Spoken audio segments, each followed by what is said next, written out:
Welcome to this bonus episode of the Montpelier Happy Hour here on, well, we know it will be on BCTV. It should be on the internet, and we also believe it will be on WVEW 107.7 FM LP, your local Brattleboro community station. I am Olga Peters, your host. Welcome Representative Emilie Kornheiser, who is a regular contributor. And Emilie, what is it like with your workday now all at home? All your many hats in one place. All my many hats in one place, one very large table with so thankful for a door that closes. Just sitting here just like this on Zoom calls most of the day, occasionally for very large house calls. So there's a House Rules Committee, a joint Rules Committee meeting that happens once a day at 4 o'clock. And that's just a call-in. And there's an all-house call every other day. And so that's just a call-in. But the rest of the time, I'm here in video land, just like this with you.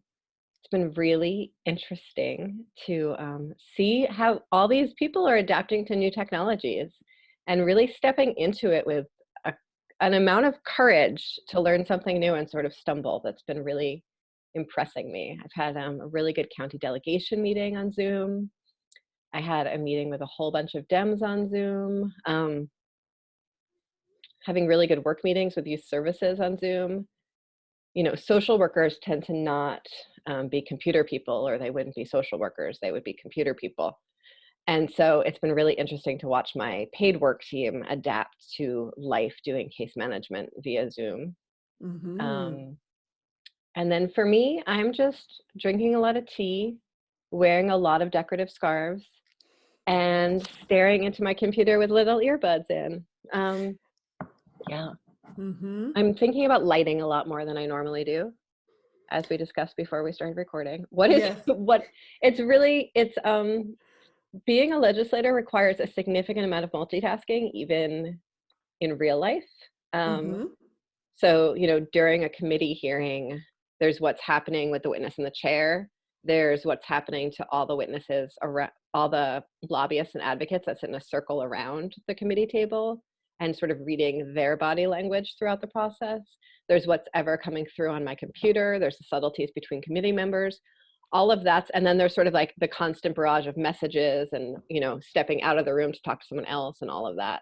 And so that kind of multitasking, that's sort of the mix between large human groups, you know, deep interpersonal and computer, I'm very used to.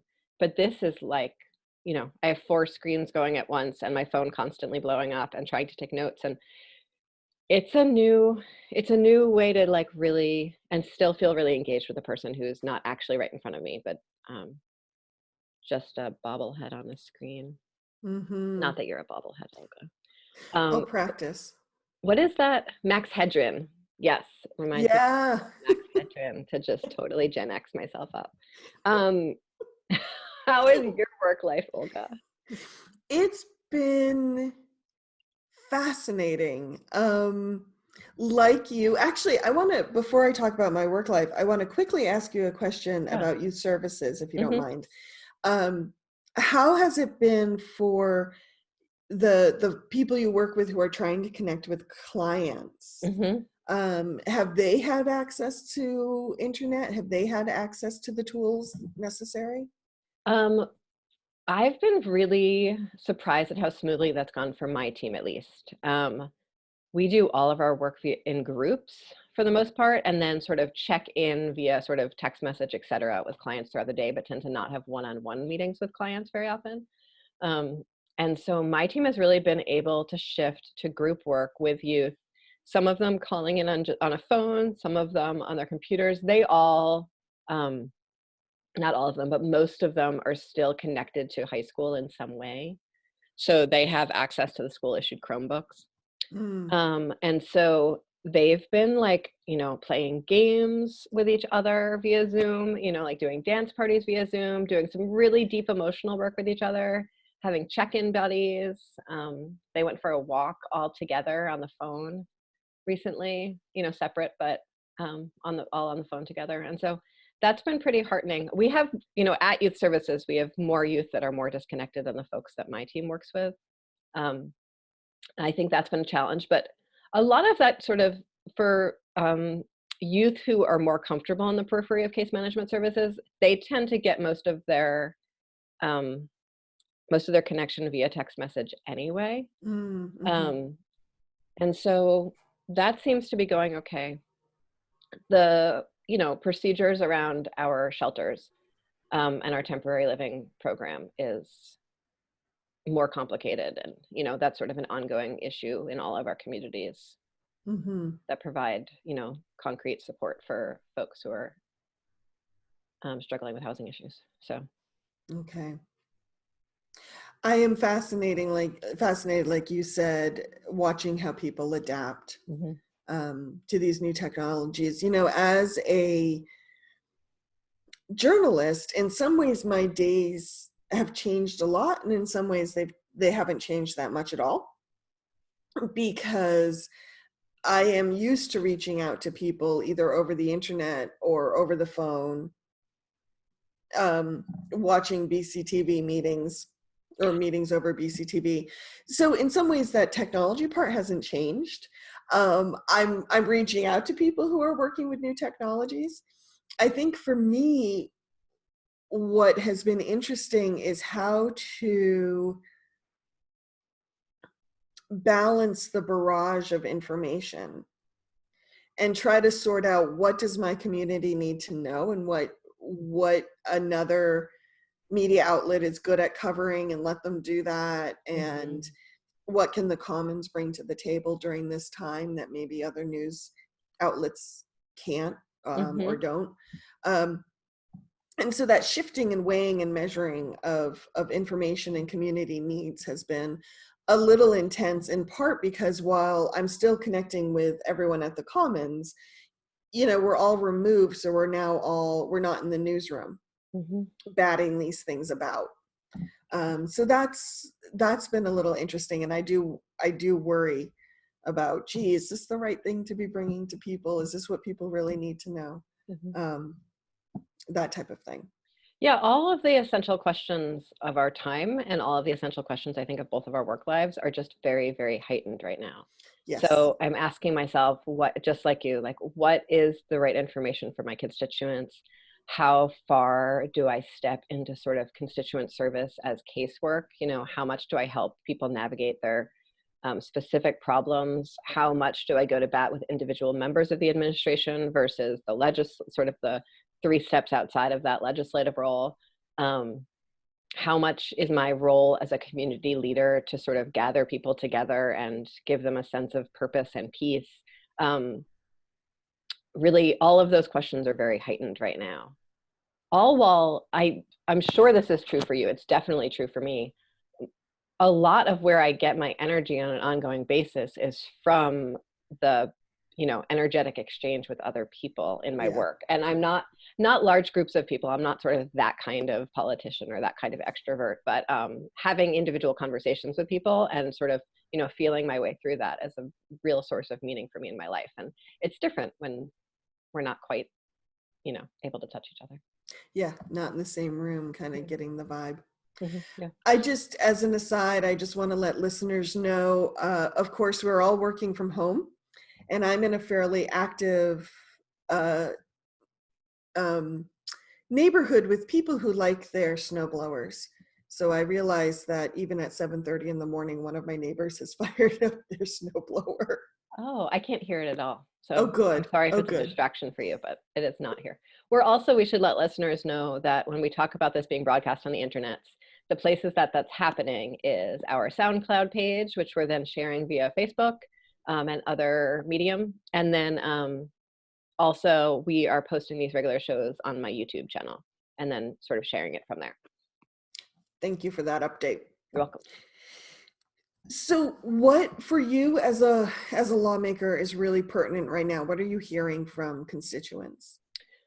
The biggest thing is that we are continuing to shut down the economy. And some of that is very purposeful shutting down of the economy, that asking certain people not to do their work anymore. So, 2 days ago, sorry, I very much lost track of time, but 2 days ago, asked people who do close contact work not to do that work anymore, Mm-hmm. cosmetologists, etc. And so telling those people, you're done. And from my knowledge of that industry, a lot of those people work as independent contractors, not employees of salons. Mm-hmm. And so there's that whole world of people who are needing to stop work. And then there's people who are working in industries that have just slowed down to such an extent because no one is engaging in anything that they have lost work. So, you know, bartenders, wait staff who still work at restaurants as they were sort of just business has completely slowed down. There's also folks who have really sort of longer term jobs that have recently been canceled as the economy has slowed down or people are just really scared about the economy. So general contractors, big event photographers, stuff like that, who Mm-hmm. just as the economy contracts, people who do marketing tend to really just, it's one of the first expenses that businesses and individuals cut from their budgets. Right, And right. so as that has all happened, some of it very deliberately and some of it as um, side effects, it's horrible Mm-hmm. to think about someone's economic life as a side effect. We have and then, sorry, the last phase of that is people who still have jobs they could go to every day, except they are medically vulnerable and need to isolate themselves right now. And so they have voluntarily left their jobs in order to keep themselves and their families safe. Mm-hmm. And so as that happens, people don't have paychecks and have all of the same bills.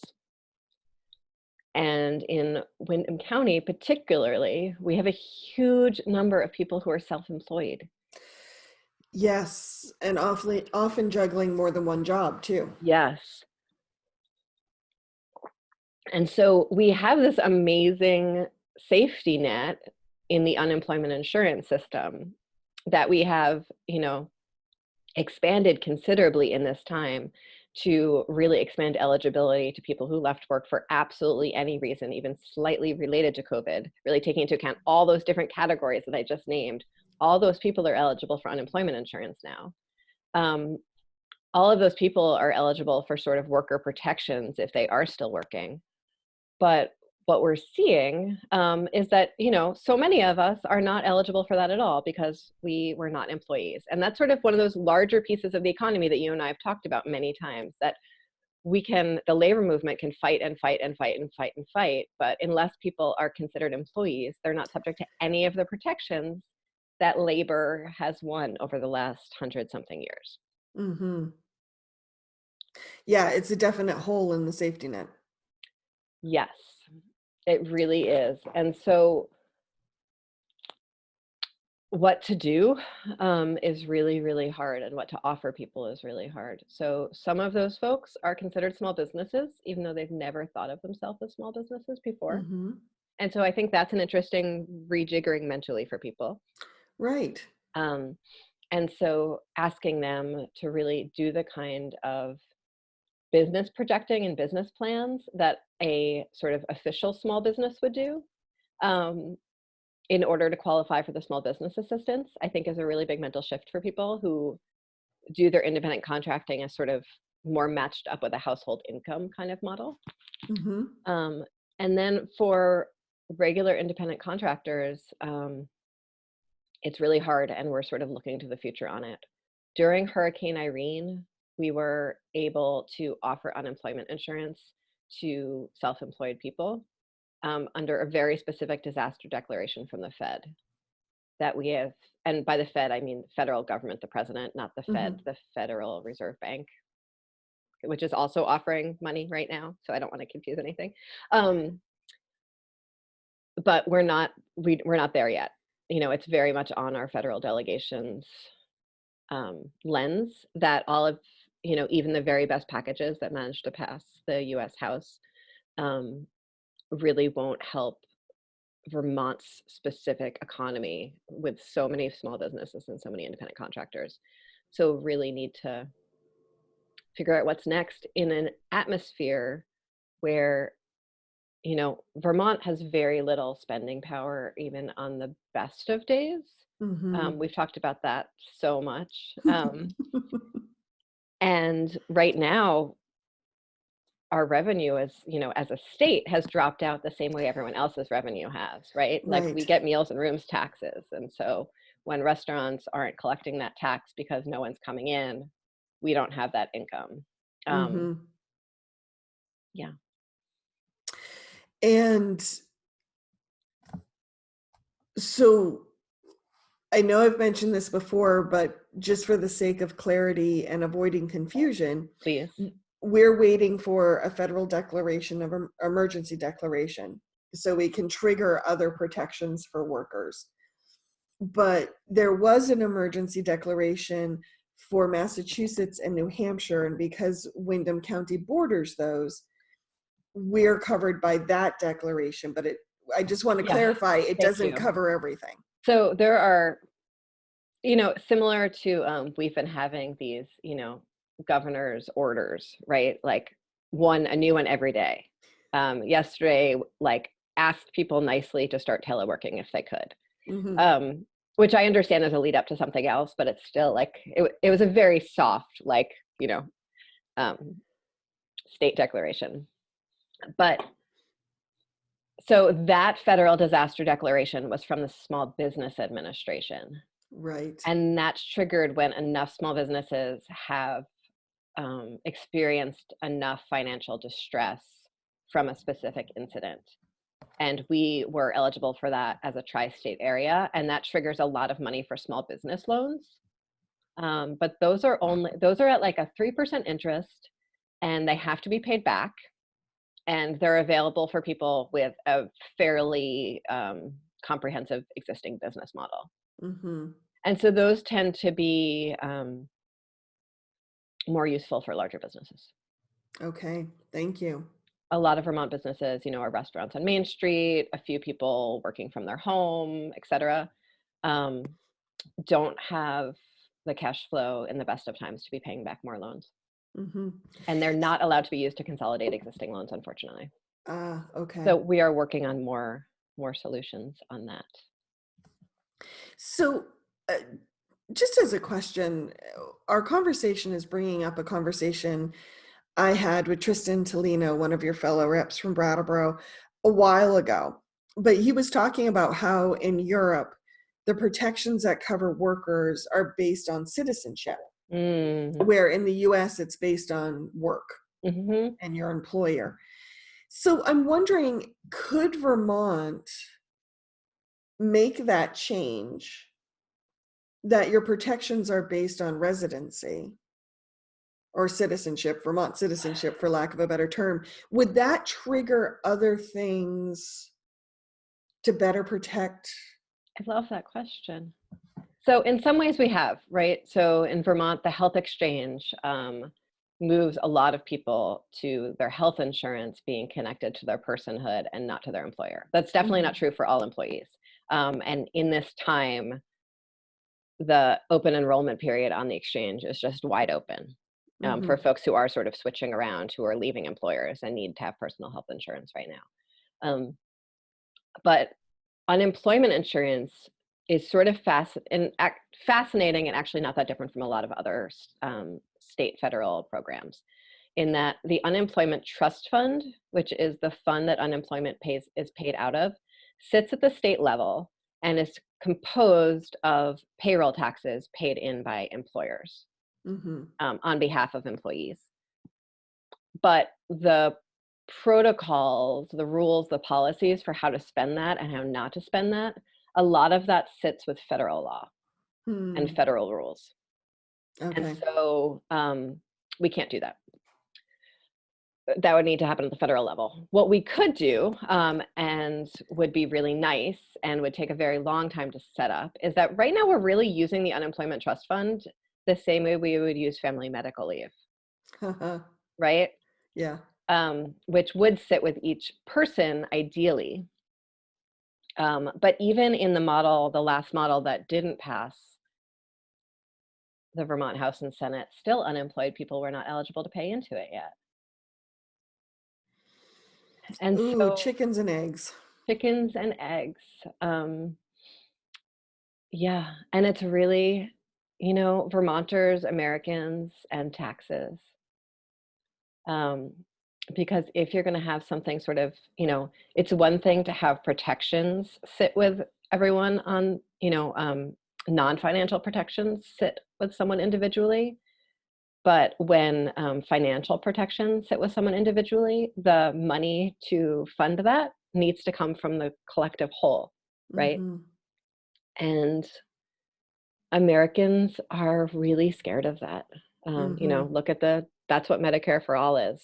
Yeah. And look at how those debates play themselves out, and really helping people understand what a progressive vision for taxation is, and what a person gets from a progressive vision for taxation.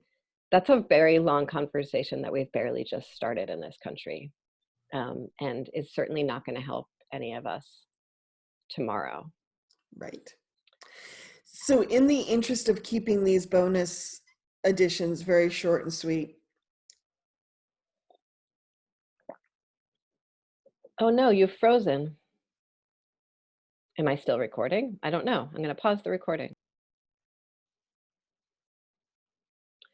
I have just received a text message from Olga that she lost power, perhaps from all of the heavy snow that is falling down all around us. And so on that note, I think we're going to end this recording. I think she had some final brilliant words for us, but we're going to miss out on that. And just really want to remind listeners, whether that's on your screen or in your ears, that I'm here to answer any questions. EmilieKornheiser.org, eKornheiser@ledge.state.vt.us, Facebook, Instagram, and we have a real opportunity to come. Oh, you're back. I was just recording these like closing words. Oh, you're putting your ears in. So that was fun. I'm so glad you're back, because you were about to say something very wise to wrap us up, and I had no wrap up inspiration, even though I felt like I had gone down this very dark road and I wanted to come back from it, but I wasn't sure how. And now you're back, so thank you for coming back. Thank you. We're You're welcome. still recording. I paused for a minute, but then brought us back online. And so what were you going to say before your power went away? I was going to say, what do people need to know right now? Resources, places to find good information if they are struggling with work and taxes. So if people are struggling with work and taxes, there are a bunch of different opportunities. I have put them out in a newsletter that sort of summarizes all of it that I'm happy to send to people if they would like it. The town has a really comprehensive, great website with a bunch of links on it. The town of Brattleboro. The town of Brattleboro. Thank you. But so the Department of Labor for Unemployment, the Agency of Commerce for Small Business Assistance. If you have children under the age of 18 and you're in need of food, there is food delivery happening every day via school bus. And there's a lot of sort of tax relief options and options for if you're struggling to pay rent or pay your mortgage that you should really reach out and learn more about. Very hopeful that as we find better financial resources for people in this difficult time, that we can sort of stem the tide of chaos in the meantime while we're working out those solutions. So please don't give up. Please reach out for help. We're all absolutely in this together. We are. And on that note, Representative Emilie Kornheiser, thank you for joining us today. We will be back as information comes to the surface that we want people to know. We will be doing more of these bonuses. In the meantime, of course, the happy hour airs on WVEW every Friday at 2 p.m. And you can find us at the Vermontitude Facebook page, SoundCloud page, and then, of course, Emilie's YouTube channel and her Facebook page as well. Thank you for joining us. Thank you.